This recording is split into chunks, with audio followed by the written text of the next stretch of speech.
to, hold on, I gotta do the one on, one off so I can actually hear myself. Like a DJ. Yeah, DJ Steve. I don't know why I did that. That's apparently DJs do that still. Sometimes. I don't think they do.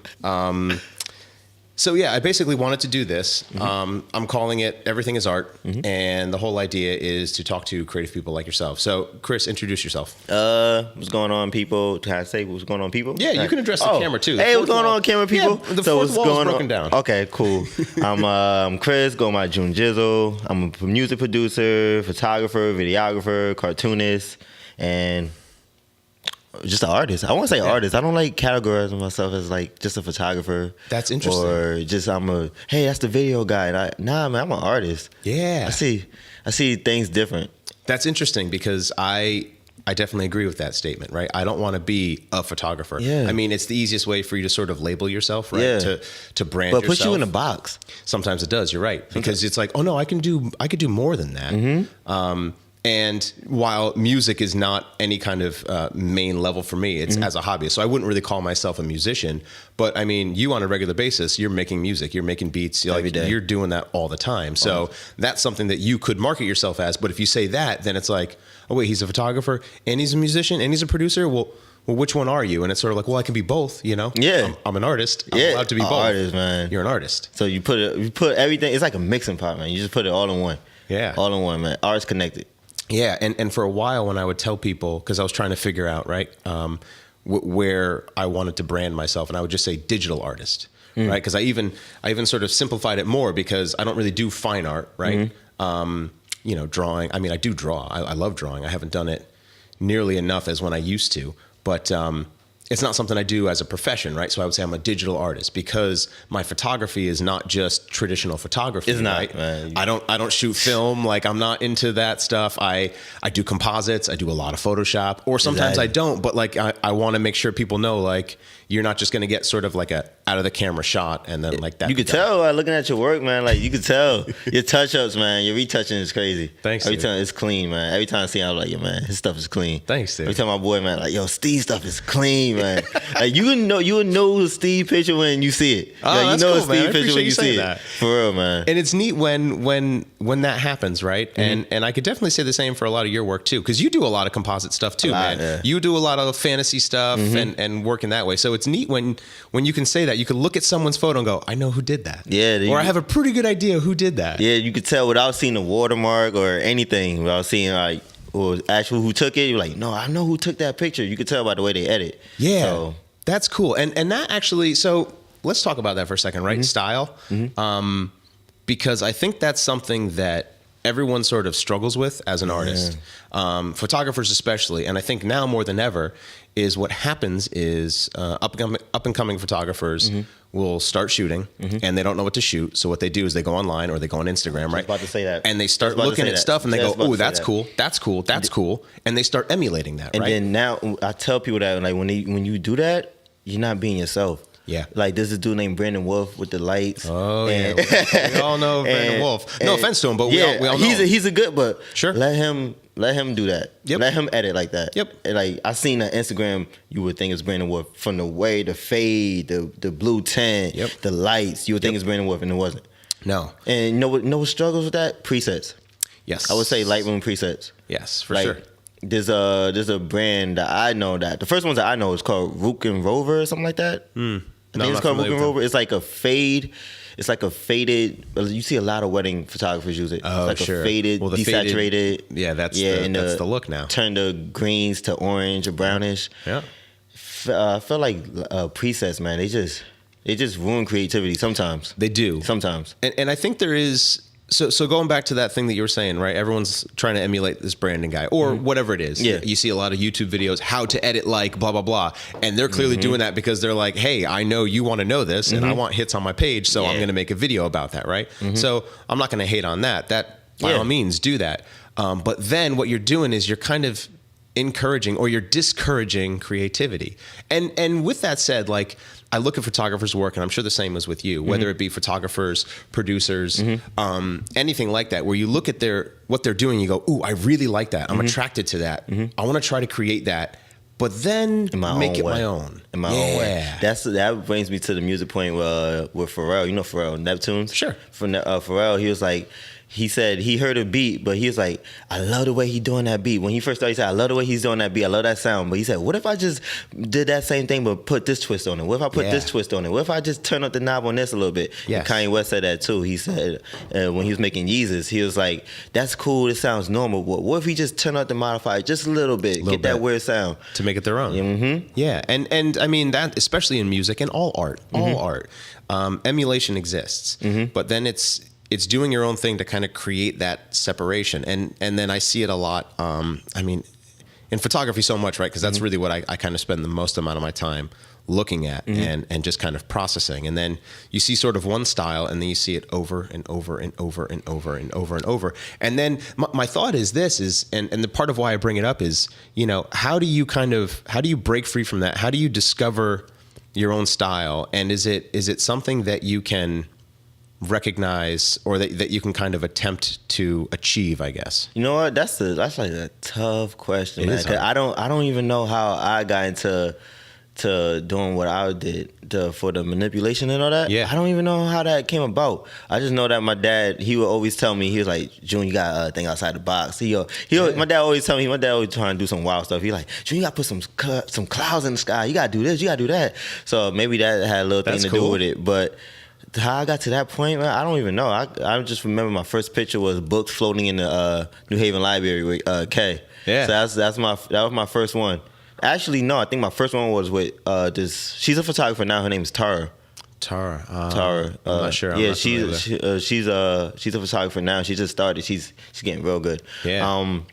It was the first one of her. It was cups floating, and then from that day, I didn't look back, man. I just kept on doing it because I thought it was cool. It's something different. Yeah. Like you don't really see it every day. Yep. On Instagram. For me, I be telling people I don't really like shooting with 50 millimeter. I don't like shooting with 50 millimeter. I shoot wide because I feel like anybody could put on a 50 millimeter on any camera, get the same results. Slap on a 50 millimeter, put it in auto, let it fly. You just shoot, and it'll look like a regular portrait. Hey Chris, you know what my favorite lens is? What's up? 50 millimeter. Oh, nasty. No, but you want to know what? It's an interesting point. You're right, because you could say the same thing about an 85. Put on an 80. Put on an 85, shoot at 1.4, and now you're Brandon, or now you're Danny Diamond. Danny Diamond. Like now you have that blurred out kind of bokeh background. And it's everyone easy. wants. It's easy. But then again, with your 50 though, you go deep, you go retouching. Well, and that's the thing is I obviously want to try and I use it with a purpose in my mind, right? I'm not just saying, hey, what lens do you shoot with, and go, oh, I have to shoot with that. No. I shoot with a 50 for the reason that I like to be able to have the versatility of, if I want to do a close-up portrait without a lot of distortion, I can do that with a 50. But if I also want to back up just a little bit and create more of an environmental portrait, which is really what I like doing, I know I have that versatility. Yes. And I don't have to, I want the quality of a 50, but a 35 is a little too wide, right? If I try to get close. Yeah. And 85 is too tight if I try to back up. Yeah. So that's why I go with 50. But I think there's more to it than what you're saying, I think is... Right, someone's like, hey, I'm going to put on a 50-1.8 and then... Shoot at 1.8 and then... That's it. Yeah, like for me, I even stopped shooting at 1.8. Really? I stopped shooting wide open, actually. I don't shoot anything under, I want to say 2.2 or 3.5. What's the reason for that? Retouching. So you just have a I want cleaner detail image. now. Yep, I want detail now. I just started retouching... I would say last month, and I fell in love with it. I was like, man, I learned frequency separation. Yep. Yeah. I was like, man, what? My pictures look way different. So ever since then, I haven't shot wide open like all month. And that's interesting, right? Because when you're shooting so wide open, there's a risk of missing focus or just being a little bit soft, so you don't have that detail. Yeah, exactly. So that's really interesting that you say that. So now I shoot tighter, and also been wanting to shoot 50. So I ain't gonna lie. So I can do the retouching. I ain't gonna lie. But another thing, going back to style. Yeah. The reason why I shoot like 18 and 35 is that's my style. Wide. I love wider. implementing the background. I love getting angles. I love the distortion. Yeah. And a lot of what I strive to be in is magazines, editorial magazines. I love editorial magazines, and what you look at, I study. That's another thing. People got to study. I study everything. I look at all the magazines. I go online, look at the magazines, YouTube videos, how to shoot, editorial, blah blah. Yeah, and they all use wide. Like if you see their images, it's all distortion to make them look tall. So you go like real low, aim up. Yep, it's all distortion. Yep, like you don't really see unless it's studio macro work. Then it's like tighter. But other than that, wide angle. Wide. It's usually around a 35-ish. I just love, or even wider. I love showing scenery too. So I love shooting at beaches and all that. Yeah. So 18, 35, man. That's the way. Getting the sky in the pictures, man. Yeah. My favorite lens, my go-to, my baby, man, is 10 millimeter. Really? 10 for crop. On the crop. Right. So 14, it's like a 15, 14 for the full frame. Oh, wow. But that's wide. Mm-hmm. That's really wide. You can't get close because they're going to be looking tall, but make them look like ants, man. Get the whole scenery. Man, it's beautiful, man. But there's something cool about that and it's something that I kind of encourage people, when people say, what lens should I get? You get questions. What should I get? What should I get? What should I get? And I say, try to get it with purpose. And then when you get that lens, know that lens, right? Like when I got a 50, it was sort of like, all right, I got a 50 now. I'm going to shoot with a 50 all the time so that now when I look at a scene, I try to project in my mind, where is my crop of a 50? Exactly. That's what I do. And I could pull it up and go, oh, I was pretty close. And I know, and then I can kind of position and I look around and I'll say, hey, stand here because I should be able to cut all that out. And the same I think would be true with, if you have a 14, like you kind of need to know a 14. Yeah. Because you don't want to walk into a situation and be like, oh shit, I'm including way too much and I don't want this. I got to back way up. That's what I tell people. I was like, man, look, they were like, oh man, what lenses I should get? I was like, man, look, first of all, don't go out and buy like 100 lenses, man. First of all, most of them doing the same thing, and some of them's not even as good as the other ones. So I tell people, I got for Nikon, I got all the ranges that I shoot. So I got 85 prime, I got 35 prime, and a 120, 24 to 120. I'm good. What I need another lens for? What I need a 105 for? What I need a 50 for? I got all those ranges. Yeah. So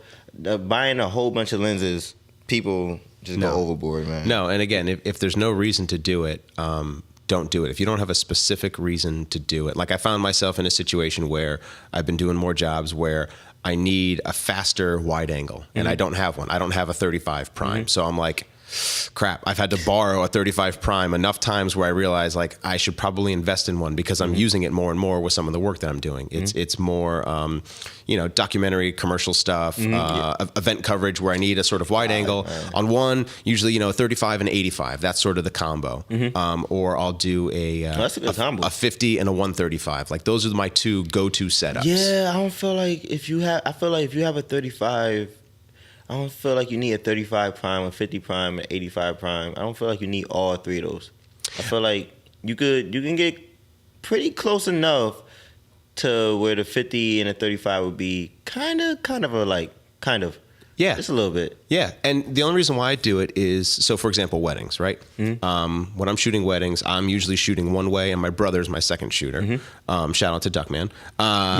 He's shooting in a different way. So typically he'll have on the super wide, a 35. I'll have on a 50. Then he'll have on a telephoto 70 to 200 and I'll have on the 135 or an 85. So sort of in the medium range. So that way between the two of us, we're fully covered. And if for whatever reason we need to switch, we can. But you're right, for the most part, if you got a 35 and you have a 50 and like those, like if you had both of those lenses on, it wouldn't make any sense to do. Because like, it's just about the same. Just about the same, man. So I'll be like, man, just don't go out there buying like 1,000 lenses. But I tell people when they ask what lenses to get, I usually tell them, what's your style? Yeah. And then if they don't know their style, then I was like, try out a prime of 50 or 35. I tell them go with the medium. Yeah, medium. Yeah. 50 is usually good. That's what you get, nifty 50, right? Yep. When I first started out, man, I had the 18 to 55, man. And that was my lens. I even bought a lens after that and still going back to the 18 and 55 because it was nothing like wide, man. Wide attracted me, so I stayed at 18. I never went to 55 on that kit lens though. It'd be like 5.6 or something. It'd be too dark. Yeah. You can't. No, it'd be too dark. I was like, man, this junk's crazy. So I went to I always put on that 18 and 55 just for the 18. I never zoomed in, none of that. Oh yeah. Always kept it on for the 18, and then I'll go to like 35 if I switched to prime to prime 35 if I had to get the 1.8. Yeah. But, Right. For shallow. And that's the thing too, is that getting a different lens isn't going to make you a better photographer, I don't think. I don't think getting a body will make you a better photographer. Nope. No equipment is going to make you a better photographer. It's not. Practice. I try to tell him that. And a good example is Jolly. We were just talking about, shout out to Jolly. A good example. Jolly, what's up? A good example is Jolly, who shoots with the Nikon D3200. I think or 3300, one of those. But that's the entry level Nikon. Okay, yeah. That's the entry level Nikon. Yeah. And to get those clean images that he got out of that camera, it goes to show. Practice, man. Practice. Yeah. And the way you edit doesn't have nothing to do with the camera gear, man. Yeah. And this kid in LA, I'll never forget when I was going to LA, this kid in LA, he wanted to get up with me, and I looked at his pictures. I was like, man, your pictures are clean. What are you shooting with? I know you're shooting with a Mark IV or something like that. He said, nah, I'm shooting a Rebel T3. Yeah. I was like, what? I was like, what lens are you using? He's like, man, I'm using a 50, a basic 50, 1.8. Yeah. The $120 one. I was like, yep. Wow, what? Yeah. So I was like, man, equipment. The gear thing, right? That's always like a heated conversation is when you talk about gear, because at the end of the day, if you give someone who knows what they're doing with the gear, this is said so many times, and I'm going to say it again, but like it is so true that if you give someone who knows what they're doing with equipment a basic setup, they're going to get good images. Exactly. If you give someone an amazing setup, a Hasselblad, the new 400D whatever, the $60,000 camera, 400 megapixel files, and if you don't know what you're doing, that's crazy. Doesn't matter. It doesn't. Doesn't matter how amazing this system is that if you don't understand the equipment and you don't have purpose and you don't have sort of a drive to create something that you have in your mind, right? If you're just snapping, doesn't matter. It doesn't. Really, your picture's gonna look the same no matter what camera you got, man. And and I seen that with this kid online. He had the A7R2, I think. He had the A7R2, and then he got the A9 when it came out, and he's like, "Oh, my new images with the A9 are crazy." Yeah, I couldn't tell the difference. No, of course you can. No, especially on Instagram. Yeah, that's another thing. What do you need? Where are you posting? Where are you posting your work? Yeah. What do you need? 100,000 megapixels, and you just putting it on Instagram. I'm just putting it on Instagram. You just putting it on Instagram. You ain't doing nothing else. Yeah. You just putting it on, what? Right. You spending this money for what, bro? I'm an Instagram photographer. Not to put an insult on that. But it is funny that like. You don't need more than 8 megapixels. You don't, because it's downgrades anyway. Yeah. And when I seen that, I was so hurt too. When I told you, I just started retouching. Yeah, I put it up there. I was like, oh, it crushes it. I was like, oh my goodness, look at the quality, bro. Yeah, it does. It crushed it, man. It does, and it's that kind of understanding and realizing that. And basically, the reason why I'm talking about this is for people to understand that you don't need that stuff. You don't need that stuff. It's practice and it's purpose, I think. If you, I mean, I can't tell you how many times, like anytime I'm doing research on anything, like I want to practice it. I want to research it. I want to read about it. Always. I'm going to search YouTube. I'm going to Google it. I even do that before I even buy lenses, man. Cause I'm real cheap with money. I don't like spending money on technology, man. I don't like spending money on technology. If I don't need it, I don't buy it. So when I look up a lens, man, like only buy a lens if I really need it. Like Sigma, I swear they have the best lenses, man, for crop sensors. Like they have the Sigma's got dope stuff, man. That's my 50, the Sigma. I love it. Sigma has the best lenses for crop sensor I ever seen. They killed all the competition. Yeah. I'm sorry, Steve. I know you're a Canon guy, but it kills the competition when it comes to crop sensors. I never seen a crop sensor lens 18 and 35 constant. I think it's the 1.8. The constant 1.8 internal zoom. Yeah. For only $800, and that's the first of its kind. And then after that, you go to the next range, man. You only need 2 lenses with Sigma. Done. You go to the next range. It's a 50 to 100 or 50 to 120. I think it's 100. Yeah. Constant 1.8 internal zoom. Dude, that's Bro, great. you only need 2 lenses. You're done. That's it. That is it. You're done. That is it, and it's fast too, man. Yeah. And the images are sharp, colorful. That's another thing about camera bodies. People will be like, oh man, the Sony looks like this, or the Sony looks like that, and the Canon looks like that. I mean, people have their looks, but at the end of the day, you're gonna put it in Lightroom. You're gonna throw. You can put a preset on it, yeah. And then what? It just looks the same. It looks like everyone else's. It looks the same. Like when I shot 3 cameras. I shot the Nikon D750. That's what I have now. I shot the Canon M5, which is the mirrorless. I had it, and I shoot the Sony A65 now. Yeah. And if you look at my images, you can't tell which one I shot with. No, they all look the same because I edit them. Yeah. So it doesn't matter. So I would challenge someone so hard to even, especially on Instagram, right? And you see these shootouts between, there was one on, you follow F-Stopper's website? Mm-hmm. There was one where they had the iPhone 10 versus the Hasselblad. And it's like, I didn't see that. If you take those images and you put them on a 4-inch screen, right, and you look at them that way, they're going to look basically the same. And if you give them good enough light, if you give that 10 good enough light, the dynamic range, basically the same. They compared the iPhone 10 with 4K to, I think it was the GH5 maybe, or it might have even been a Sony. The 4K resolution. The GH5, they might have had the same sensor. In bright daylight, dude, the images looked the same. So when you down-res it, right? Now, if you're projecting that on a giant screen, that's different. That's totally different. You're retouching. I'm talk to you about that. That's totally different. 4K thing. The 4K thing, I thought was all the same. It's not actually the same. What do you mean? I thought it was all the same. There's like it all depends on the sensor. Which I didn't know that. I thought it was all the same. So versus if you take the crop factors, if you take the iPhone, because the iPhone got like the smallest sensor in the 4K camera. So if you take that 4K, it's not the same as the 4K would be on the R3. No. It's not the same. No. I thought all 4K. This is like years ago. Sure, not years ago. Probably like a year ago. I thought it was all the same until no one made me figure that out. The drones, DJI drones. Ah, right. I was like. They was like, people was like, oh man, the Maverick is trash for editing, blah blah blah. That's when it comes down to matter in the sense of like the editing on the Maverick is trash, blah blah blah blah blah. Yeah. And it was like it doesn't 4K shooting 4K on that is not the same as shooting 4K on the Phantom 4 or whatever they got now. Right. The sensor is what matters, and I didn't know that. Yeah. And then I started seeing it myself. I was like, oh, it does, cause and that's a good point. Mm-hmm, the 4K on a Red camera is gonna be way better than 4K on a 7R3. It's the sensor size that matters for the holds the detail in it. Yeah, for sure. So I didn't know that. I thought all 4K was the same. I was like, oh, we shoot 4K? Shoot. Yeah, it's all the same. Yeah, it's not the same. Right. No, and that's interesting, right? And there's a big misconception with that because you'll think 4K, and at the end of the day, that's resolution, right? Mm-hmm. But then when you talk about the sensor size, that makes all the difference. And now what's even becoming more and more interesting, right? Since we're talking about tech, let's keep talking about tech. But I definitely want to dive into more of the stuff that you do. But what's more interesting is the way that image is not only captured on the sensor, but then the way that the internals of the camera are processing that image. And that's really where the iPhone or mobile phones, I'm an Apple guy, so I'm going to talk about iPhone because I have experience with that. I don't know Android. But any mobile phone, right? The Google Pixel, right?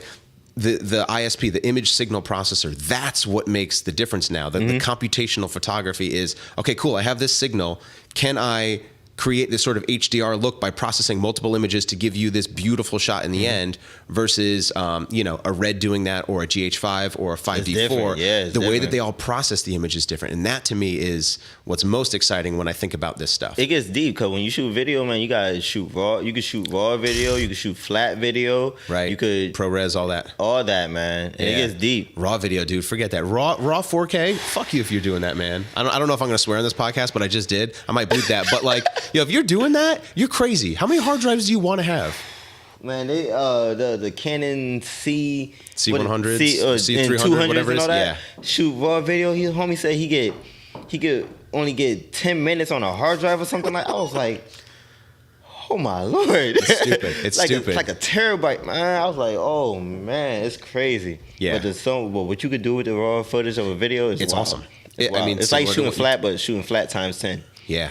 That's another reason why I got the Sony, because it shoots flat. Yes, and that's I think where Sony has definitely hit the target for their market is video, and I've had good experience with shooting with the A7S, A7S Mark II for the video. Yeah. Mm-hmm.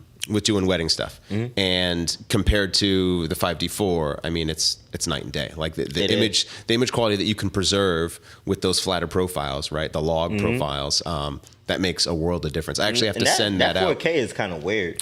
This 4K, well, because it does a crop, right? So it doesn't give you the same sort of low light capabilities. Pictures. It's not really Yeah, it video. uses JPEG compression. Yeah, that's weird. I was like, what? You know why they did that, I think? I'm pretty sure why they did that was because this camera was their sort of way to segue for a demographic that doesn't shoot video, like these sort of, still photographers, old school guys, right? That if they wanted to, they kind of made this a marketing bullet was, hey, if you shoot 4K, you can pull a still image from it. And so that way, that compression ratio would allow to preserve pulling a still image versus if you were shooting a flat profile or if you're shooting a different codec. So that's why they did it. And in my opinion, real stupid. Yeah, and those files are huge, bro. They're huge. Yeah, they're unnecessarily large. I've shot 4K with that a handful of times. I don't intend to, but I do want to send it out so I can get the C-Log update for that. I'm going to send that out. It's $100, whatever. Yeah, I know it's kind of annoying. But what's more annoying is that my camera's going to be gone for like 2 weeks because I got to send it to Jersey. They're going to do, you know what they're going to do? They're going to do a firmware update and they're going to send it back to me. It's stupid. Just give me the file. Why can't they? Just let me do it. They should let you, know what?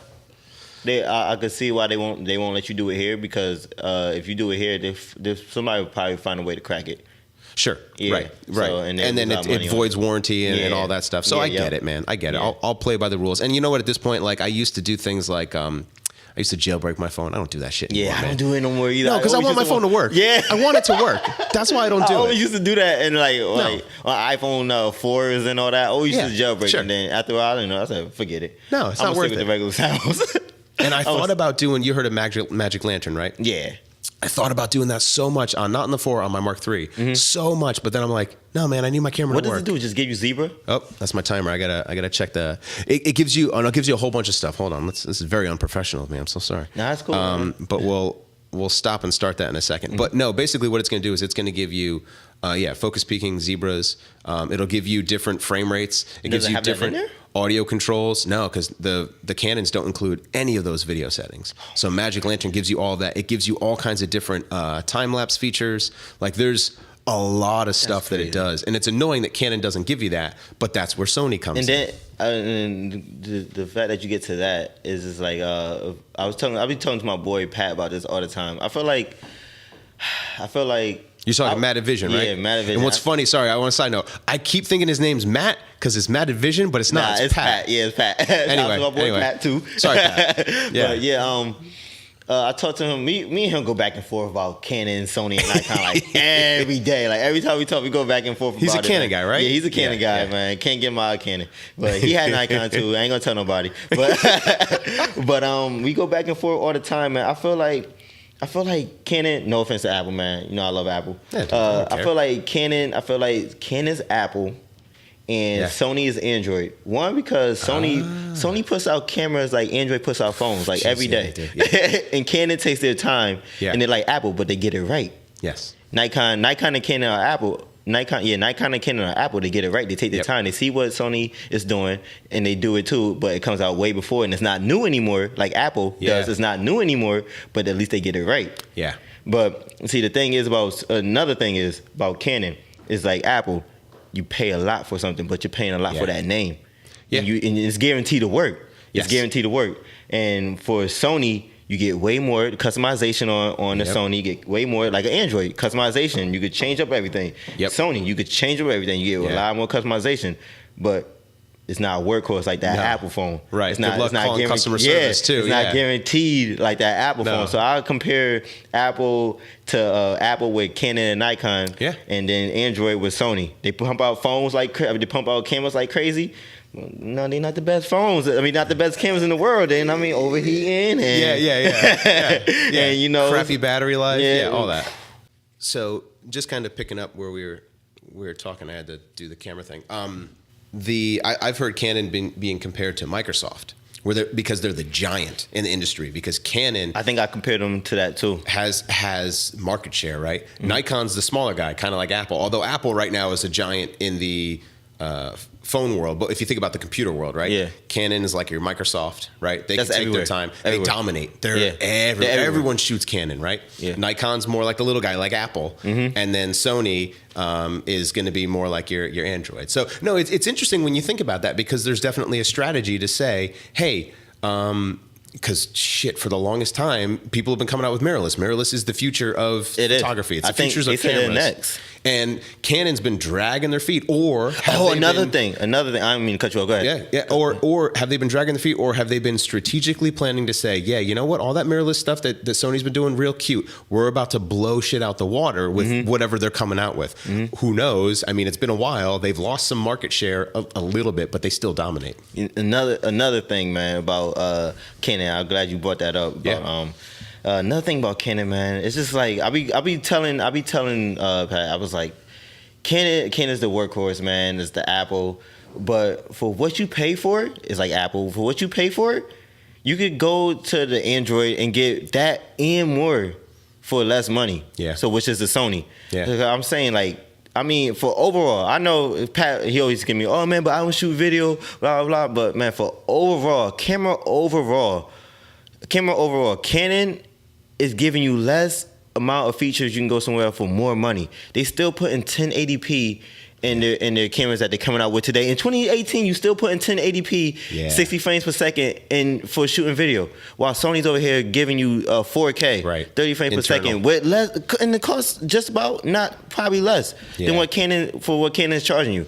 Yeah. And then you get the logs, and then you get the better frame, you get the zebra, you get all that. Yeah. And Canon's still putting 1080p in their cameras. Yeah, I think they're still very much in the realm of playing it safe, right? Yeah. They want to say, like, hey, you want 4K? Cool. We got a whole cinema line of cameras. Go buy our C300 for 10 grand. Yeah, that's what he said. They don't want to mess with. They don't want to mess with their finer line of cameras, which I understand, because Sony basically just not ruined themselves, but they just did something stupid, like at the R3 and then the A9. It's basically the same camera. I asked the girl at B&H. I was like, "What's the difference?" She was like, "There really isn't a megapixels." Right. Yeah. She like megapixels. So I was like, "I'm gonna just get them more megapixels for less money then." Right. More megapixels, less money. Ain't that something? That's crazy, right? It's nuts when you think about that. And I mean, it's got to be such a challenge to be in that industry now, because there's so much competition, which is great for us, right? Because then we have options. But then you get people that are, stuck with a system. Like I'm pretty well invested into Canon at this point. But if there was a need for me to switch, I would switch. But most of my equipment is based around the fact that I shoot with Canon. Switch to? I would.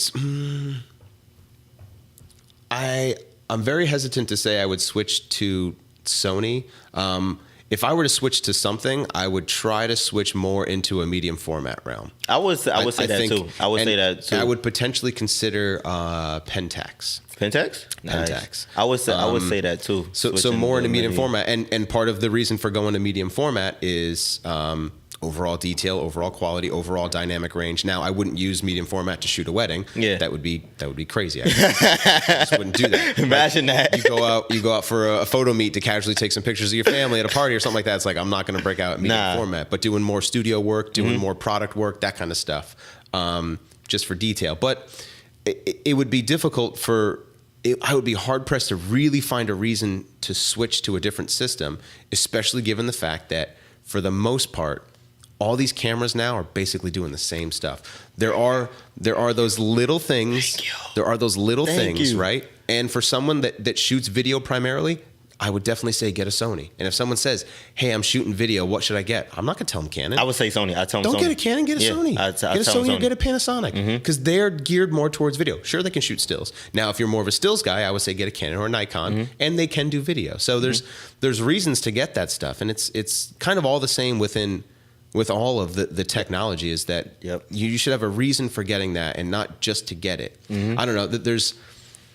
There's so many things that are like, I don't know, pet peeves of mine when I think about all this stuff, like we were just talking about previously, like what lens should I get? What camera should I get? It's like, well, what are you doing with it? Yeah, the answer to all of that is it depends. That's another thing. Like if like my boy, I can't talk about. I talk to Pat every day. So he was like, yeah, man, that the D7, the D850, which I heard is like the best DSLR in the world. Right. He's like the D850 would be a perfect camera for you. I was like, man, like I said, man, I'm cheap with the money. I don't like buying things if I don't need it. Yeah, it's not gonna make my pictures look any different. No, it's a $4,000 camera. The only way I would upgrade cameras, honestly, is for video only. Because my stills are going to look the same regardless, no matter what camera I have. Yep. And I proved that with having 3 different cameras, and my Instagram looks the same. Yeah. So me getting a different camera for stills ain't gonna change nothing. No. It's not gonna change nothing. It's The video. only way I would upgrade cameras is for video. That's it. Yeah. That's it. And then you can see and it would be a full frame because you can see the difference between full frame and crop sensitive video. You could tell the difference. I could tell the difference. Yeah. And it's a lot more detail in the full frame. Yeah, and even just that low light capability for video stuff for sure. So that's huge. The only way I will upgrade cameras if they do something crazy with video. They gotta Sony gotta have 4K, 120 frames per second or 60 frames per second or something like that. Yeah. Maybe when 4K becomes standard. You think it's standard yet? No, I don't. You think it will ever be standard? Because they keep on adding Ks. I think they keep on adding Ks, man. I think it will. Internet speed still needs to go up for that stuff. You can't watch a 4K video. No, you can't. Without buffering. Even a compressed YouTube video, like right now, buffering. if you submit to Netflix, they have requirements. It's interesting. They have requirements of specific cameras that you have to shoot with, like if you're shooting a series. Really? And then also, with any kind of show or any kind of production house, they say, hey, we need this type of quality of video. So they all want standard 4K across the board. But the end user receiving that is not nearly going to get that quality, right? It's the difference of watching a streaming video versus watching a Blu-ray. The Blu-ray, hands down, still for the next couple of years will be so much better. Those?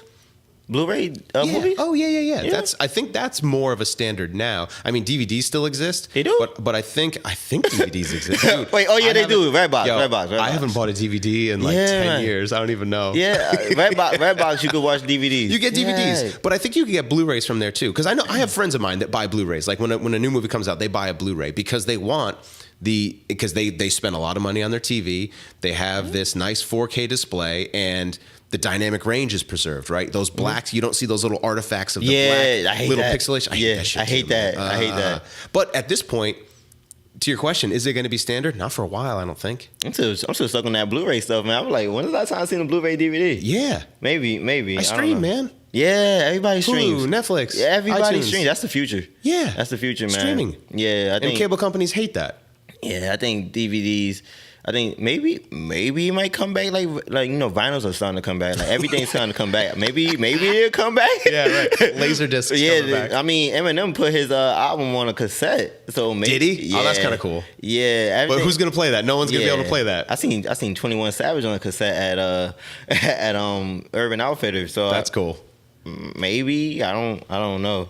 I don't know who's gonna play it. Maybe just a collector's item. Right? Yeah. It's just cool. It's like, hey, what is this? You give that to like a 16-year-old kid. They're like, I don't know what this is. I'm gonna put my album on an 8-track. Right. Yeah. Shoot, something like that, man. Yeah. You could download then load this to your 8-track. For Wait, real, what? man. Yeah, but you gotta download it first. It's like, well, if I'm downloading it, why don't I just listen to it there? I don't know, just to have it. Yeah. Keep it. I don't know. That's funny, man. But I don't know if 4K is gonna be a standard for a while, man. No, I think it's still a ways out. I mean, in cinema for sure. Like you go to the theater, like 8K and all of that. Like it looks beautiful. It's awesome. It's amazing.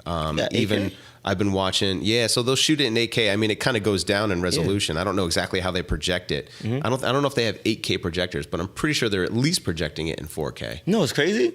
Excuse me. I seen Kodak coming out with a Super 8 camera. Oh, they come out with a new Super 8 camera. It's crazy. Right. And you know what? They said they did it because they seen a lot of movies lately been shot on film. I was like, really? So I went down the line. Star Wars was shot on film. Yep.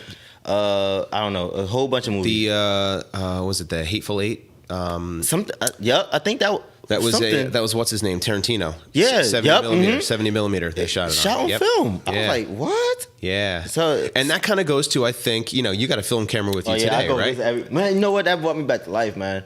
That brought me back to life. Shooting film brought me back to life, man. Interesting. I tried that. I tried that over the summer and it didn't stick. Nah, it didn't stick.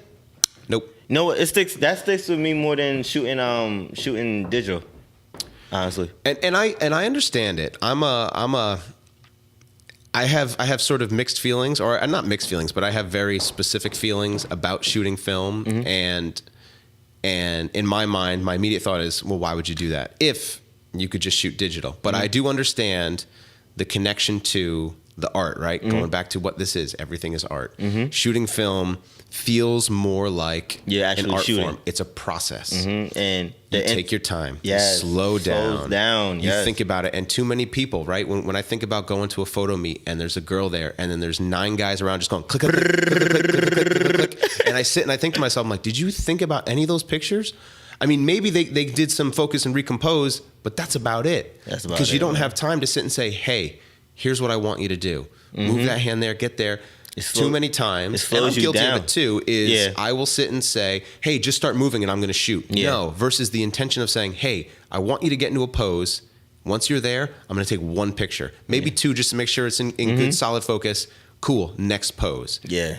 No one does that. With this, you have to. You have to. That's what I love have about to. it, man. Yeah. And you can't just shoot 1,000 shots because you only got get like 24. 24 or That's it. 36 or is it 32, something like that. Yeah, I think it's 36. Yeah, 36. You only get so many amount of frames, man. That's it. You gotta slow down. You gotta think about it. You gotta get your settings right. It's expensive. Yeah, it is expensive. I got 2 rolls up on my shelf over there that and I've got all these old film cameras, and you think like, oh, Steve, you shoot film. Nope, they You just got look cool. 2? Man, I got 15, bro. Yeah, no, I haven't. I got 15 rolls. I got 15 rolls. I gotta get developed, man. I haven't. I'll give you some. You know what? I have some old expired color film if you want to take it. Some 35 that I got from a friend of mine. I'll give you a couple rolls. Oh heck yeah! I think man, I might start appreciate giving those away as kind of giveaways for the podcast. But I'll give you a you know couple what? rolls because you'll shoot them. This is actually coming back. I take this. I tell Miles all the time. I'd rather shoot with this than shoot in digital. I don't know, man. It might have been Instagram, because I know sometimes I'll be on Instagram and I just see like the same thing over and over and over, man. I just be like, man, there's no drive to shoot digital. Because even when I shoot digital, I just be like, cool.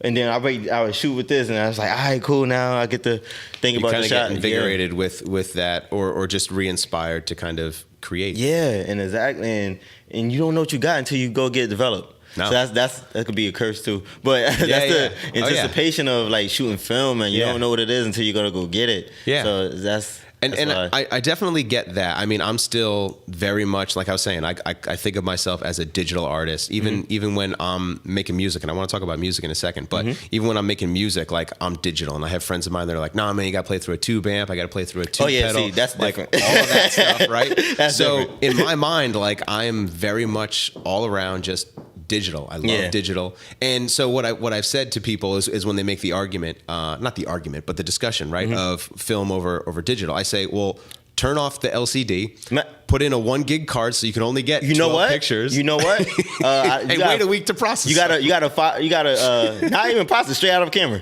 Yeah, that's it. You gotta see this fashion photographer named Anita. Anita. Yeah, I said my fault. I said Manita, but yeah, Anita. You gotta watch her. She did challenge with a dude he's another fashion photographer. She did challenge with a dude shooting Hasselblad, Pentax 6x7, I think. Oh, okay. 6x7 film versus her Mark IV. Yeah. And so what she did, she turned off the LCD, so she put a paper over so she couldn't see. Yep. And then they just went at it, man. I got to send the link, man. And yeah, I would love to. Yeah, definitely. Yeah, because that to me is interesting, right? Because it's psychologically very similar, where now you can't chimp. You can't look back and go, ooh, it was too bright, let me adjust this. No, it's you have to know your settings. And I think that's where that is nice in that film photographers, old school guys, right? Old school guys will say, these kids with their digital and blah, blah, blah. It's like, hey, man, don't shit on those kids with their digital because they're making some dope images. That's like today with music. Yes, but there is something about knowing that craft like the back of your hand to walk outside and say, I know exactly what settings I need, and not looking at a digital screen, not looking at a meter, and just saying, I know this light. That's beautiful. That's cool. That's master stuff. That's beautiful. That's how you master it. Would I take film over digital? I mean, I like shooting film more than digital, but sure, nah. Well, and here's the thing too, right? I'm not trying to discredit anyone that wants to go out and shoot for fun. Shoot for fun, man. Yeah, it's when you show up. Oh, yeah, this is definitely for fun. For like a wedding, and you're like, oh, I'm a film photographer at a wedding. It's like, yo, you're crazy. Yeah, I ain't gonna cut it. In 2018, I ain't gonna cut it. Oh, so you mean you deliver blurry pictures? Yeah. Because There's no way. I took that. My buddy Will says that. Like, so you deliver blurry pictures. That's cool. Pretty much. Thanks. Pretty much. Because unless no one's moving, you're not getting that. No way. Manual focus, stop it. You're not that good. But for art and for slowing down and being creative, yeah, man, 100% shoot film. I'm And just to see it, I actually I tell people this all the time because they're like, oh man, why do you don't post that much on Instagram? I actually like printing my work more than actually posting. Yeah. Like to actually see your work actually hung up like this. Holding it, yeah. Yeah, it's way better than seeing on the screen, man. It's a big difference. Way better than seeing on the screen. And I'm glad to hear that from you because I mean, I assume you're younger than I am, but it's good to hear that, in a younger generation to appreciate and recognize that. Like there is something about being at home, sitting down on the couch at grandma's house and flipping through the wedding album. And like that should exist. And you know what gives you like a good feeling when you go to your client's house and you see the picture that you took printed hanging up. Yeah. It's way better than getting thousands of likes on Instagram, man. Yep. Because another thing, if Instagram deleted, man, all those likes don't matter. Gone. All those likes don't matter, man. That's all an interesting point. If Instagram just went away tomorrow, how many people would be either A, out of a job, or just be lost? Or still shoot. I ask people that all the time. Right. Would you still shoot? If Instagram just shut down all the time, or you lost all your followers, would you still shoot? Ooh, that's a good Instagram poll. You got to make it meta that way. Yeah. Hey, if Instagram shut down, would you still shoot? Would you still yes shoot? No? Would you still shoot? I like that. Like I ask people that all the time. Like, would you still shoot? Some people actually said no. Nope. Some people actually said no. Because it's a business model, right? And I get that. People said no. I'm like, man, I'm still going out and shoot. I don't care. I'm still going out and shoot. So same question for you. Sorry, I cut you off. Same question for you. If SoundCloud went away, would you still make music? Of course. Because you know why? I don't care too much for. No offense to rappers, but I don't really care too much for people rapping on my beats. I make music for me. You making it for you? I make music for me. Actually, I always used to beat myself up about it a long time ago. I was like, man, these rappers always passing on my beats. These rappers don't use my beats, blah, blah. I don't know what I'm doing. I don't know why I'm still making beats. Maybe it don't sound like that. Yeah. Like what's on the radio. And my beats never sound like what's on the radio. Yeah. And which is crazy because my dad was like, June, man, these rappers rapping on your beats and stuff, that's cool and all, but get into soundtrack music. Like, that's where the money at. Oh. Like, music for background music for TV shows, background music for videos. And you know what's crazy? That's what I do now. Really? Interesting. Because when he told me, I was like, yeah, whatever, Dad, I don't want to hear it. Sure, But for me, gradually, without even knowing, that's what I do now. I make music for people to listen to. For like background music, I make beats just so I could put them in the videos of me drawing or me or advertisement videos. And what's crazy is I just shot a video for a dentist office and they didn't have music for the video. I was like, I make a beat. Yeah, I got you. And they loved it. Yeah, the whole office loved the music. So that's cool. I make beats mainly for people to listen to. Yes. Like if people rap on it, that's cool. I mean, it wasn't meant for you to rap on, but it's not the purpose. Yeah, but it could work. Mainly for like when you're doing your homework or you just chilling, you're editing. Like people send me DMs, not DMs. What's it? Instagram. DM. Yeah, okay, I'm gonna call it DM. DM's kind of like, a Kleenex, like it's a tissue, it's a message, it's the same thing. I was thinking of snaps, not snaps. Oh, right. Yeah, people send me Instagram DMs of them editing to my music and all that stuff. So that's what it's mainly for. Like when you're editing, that's cool. Man, just throwing some music, you know what I mean? And then background. Yeah, background music. It's not meant for people to rap on. I don't even care about people rapping on music anymore. That's cool. On my beats anymore. It's just for background music, man. I like that. How long have you been? A, how did you get into it? And then B, how long have you been doing it? My dad's everything, man. Oh, my dad. So he's a musician. Yeah, I take it your dad's an artist. Yeah. Yeah. Okay. I draw because of him. Yeah. I shoot pictures. I didn't even know he did photography, but he did photography. He did film photography. So before I was born, he did that. Yeah. I didn't know that. And he didn't do video because of technology in the 60s and all that. It wasn't. Sure. No. Yeah. And he did music. So my dad had me on a sampler at the age of 5. Oh, that's He had me dope. on a sampler, had my voice on a sampler at the age of 5. And I remember, I'll never forget this day. I woke up I was like 8 years old. I woke up. And I went across the room and I seen him on a drum machine. And everything that my dad wanted to do, everything my dad did, I wanted to do. Sure. So I seen him on a drum machine at 8 years old. And then I asked him to teach me how to use it. And he showed me how to use it. And from that day on, I ain't never looked back, man. Wow. He had me on a drum machine at 8, and then he bought me a program called Hip Hop EJ for a computer, making beats on that. Like every day after school, I'll make a beat on that. And then I got into 5th grade. And then this music teacher, he ain't never let us use it, but it was a program that everybody uses now called Fruity Loops. It's called Fruity. Dude, I was about to ask you. Yeah, about it's called Fruity Loops. It's called FL Studios now, but they changed it. Yeah, it was Fruity Loops back then. Loops. So it was a program called Fruity Loops, and he ain't never teach us how to use it, man. He would always use it himself, and he like, yo, check out this beat I made, guys. I'm gonna show you how to use it. He had it using some bogus program called Cakewalk, but he never showed how to use Fruity Loops. So. And I was still on Hip Hop EJ, and then my dad came home one day. I'll never forget. My dad came home one day. He's like, June, this guy gave me these two programs for on a CD. Check them out. It's Fruity Loops 3 and Cakewalk. I was like, are you serious? I was like, what? Fruity Loops 3? So I had Fruity Loops 3 every single day after school in 5th grade. Every single day after school. All the way up till I graduated high school. Even after a job.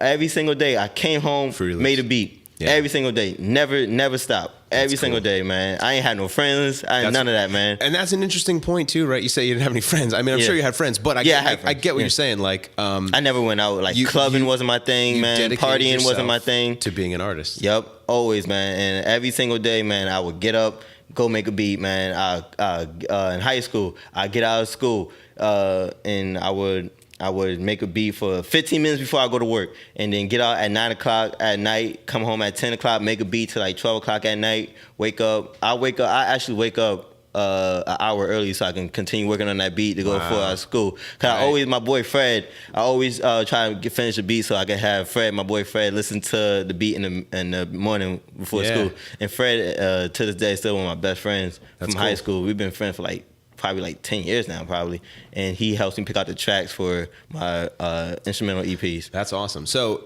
would it be safe to say that there's more passion and drive and just creativity within music than there is in photography for you? That's like picking my mom and my dad, who I love more, right? Man. Now, I'll say it's the same thing, because now what I do is, when I got into photography, I never even want to take pictures, honestly. I thought it was corny.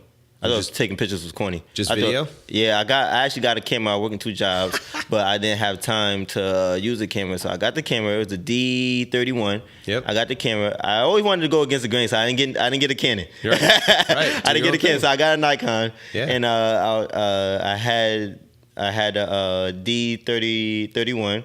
I never used it. I bought it to make videos of me making beats. Okay. So I always was in the videos. I shot videos on a little Cool Pace camera. I was always in the videos. Little Nikon, I was never into pictures at all. I was always doing videos, like little funny videos and stuff. Yeah.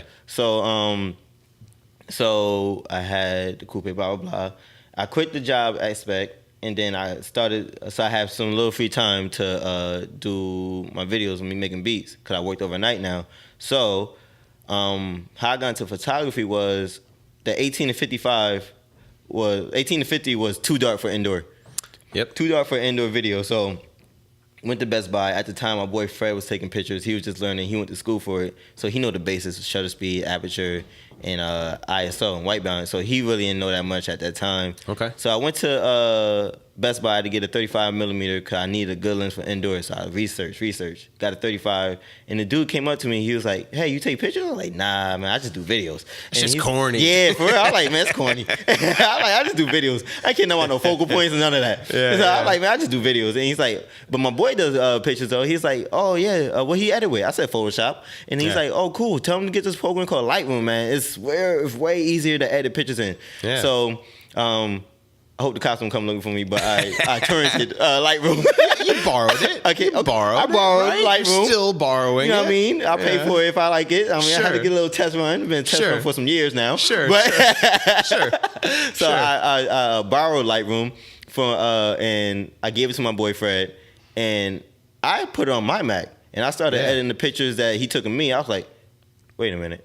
Yo, I love editing. Like, editing is crazy. Yeah. From that time point, I was like, Fred, yo, you gotta show me how to take pictures. And he didn't really know that much, so he showed me the basics. And he was still struggling with my camera, so he had a Nikon too. So he was struggling, and then he showed me the basics: shutter speed, iOS, and aperture. Yeah. And from that day on, I ain't never looked back. Yeah. I never looked back, man. From the next day, I went. That's cool.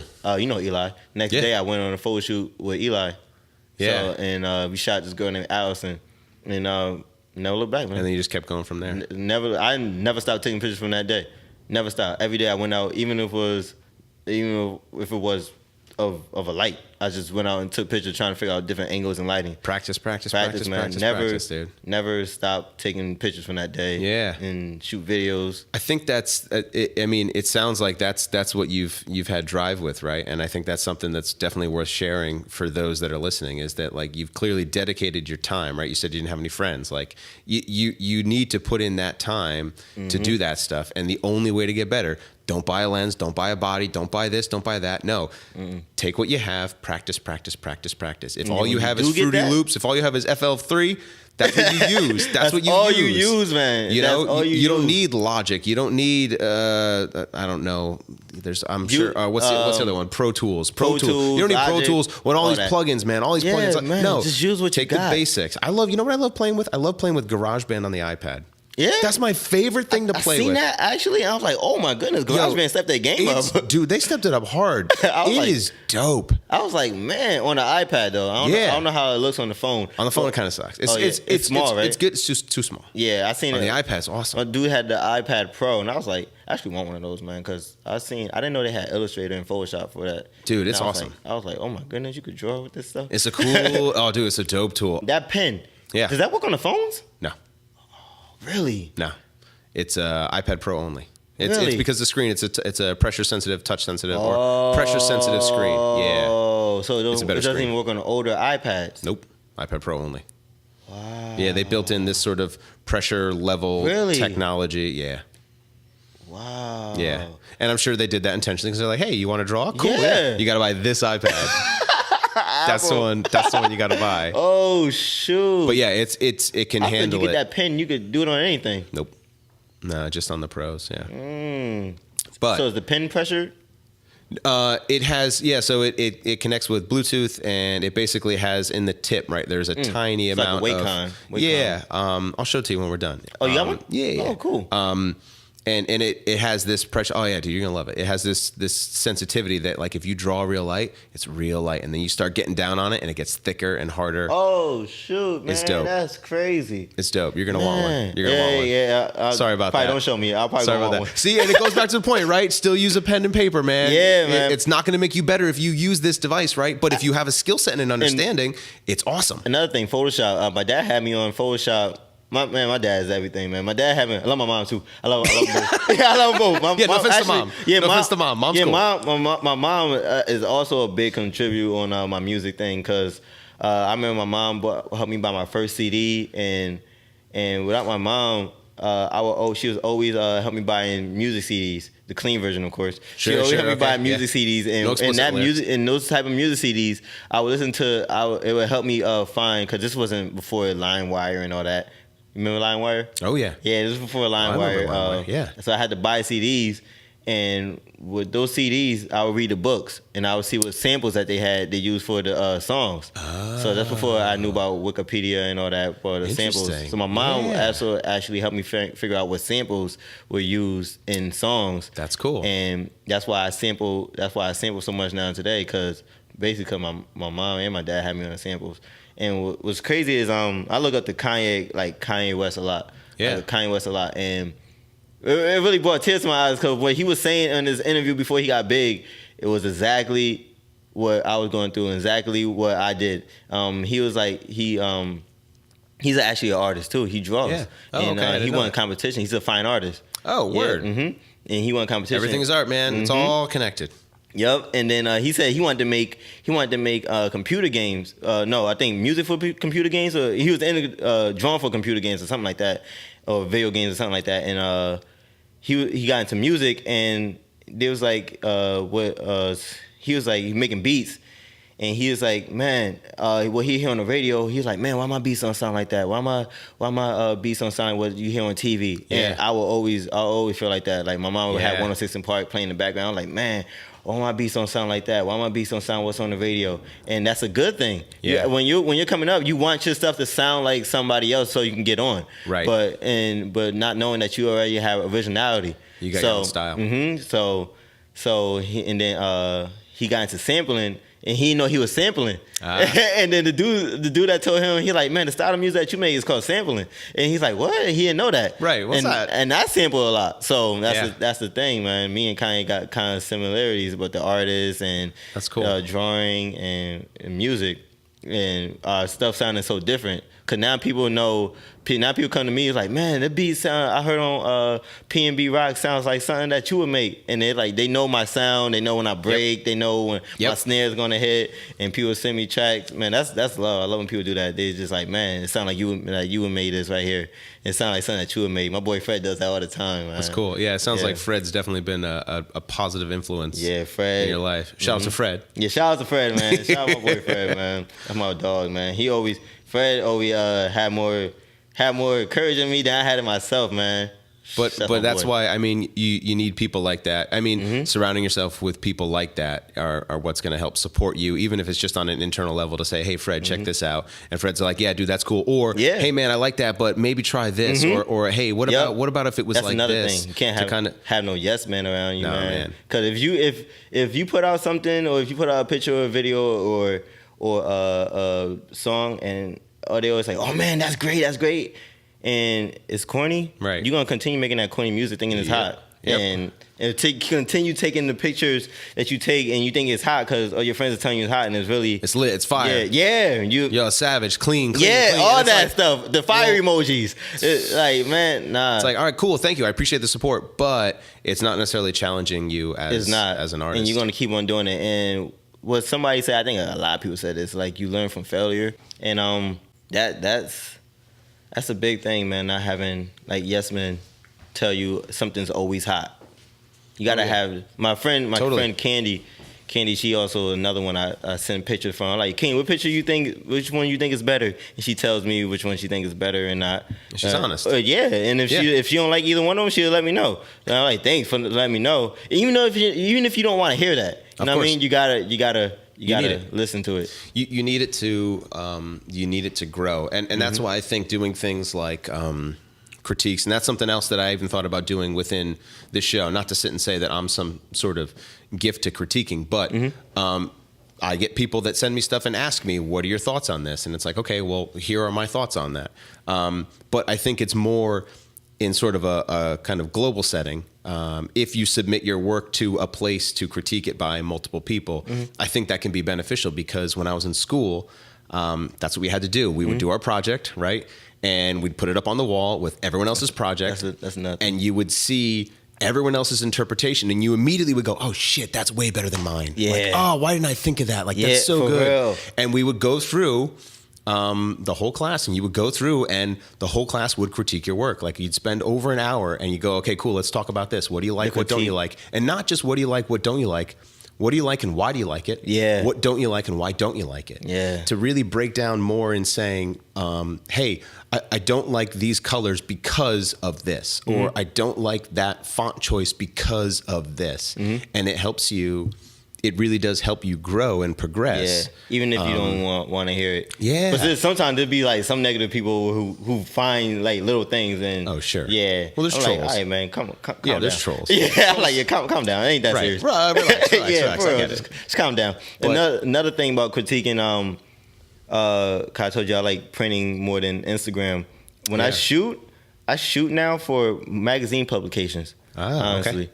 Yeah, because that way it's in the magazine one and it's getting printed, so I get to actually see it. Right. And when I always took pictures like this. I always took pictures like this. Yeah. And then magazine was like, yeah, that's cool, but we need more portrait style, so we need you to shoot like this, vertical, portrait style. And I was like, oh. So right. from that day on, I rarely take pictures like this. Interesting. Ever.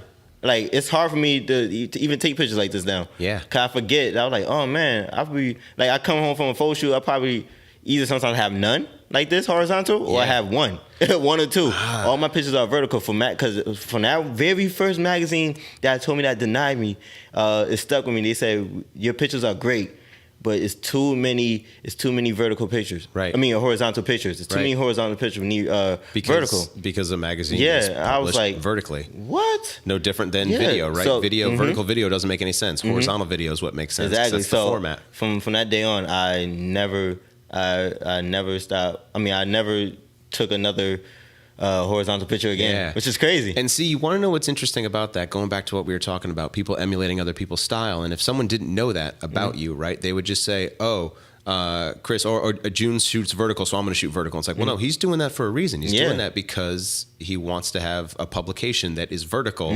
accept that work. Exactly. It's not just because you're doing it with purpose. I think everything's done with purpose. I think everything happens for a reason too. Oh, I agree. Everything's happening. Everything happens for a reason. You don't always know why, but it does. Even if you don't want it to happen, man, it's happening for a reason. So, so man, like I like when people critique stuff, and even when they was like, "Oh man, you should have did this, you should have did that." Even with music, with music, for sure. Even with music, man. And what you said before, going back to the older crowd, with the film cameras.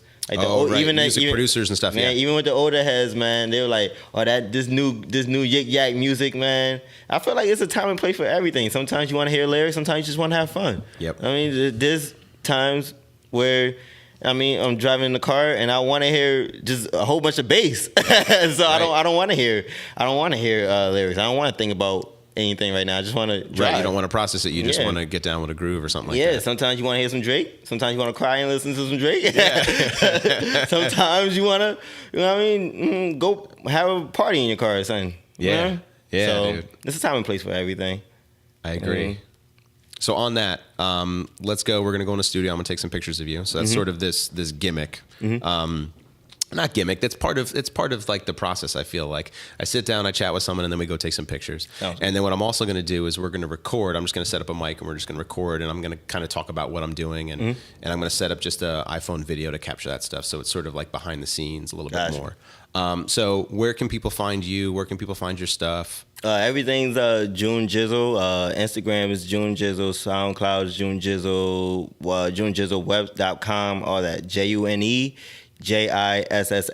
I be forgetting. Yeah, like, I had to think about it. I was like, so everything's YouTube, Junejussle, everything. All that. Cool. So, yep. Thanks for hanging out, dude. Thanks for having me, Steve, man. Appreciate it, man. Dope.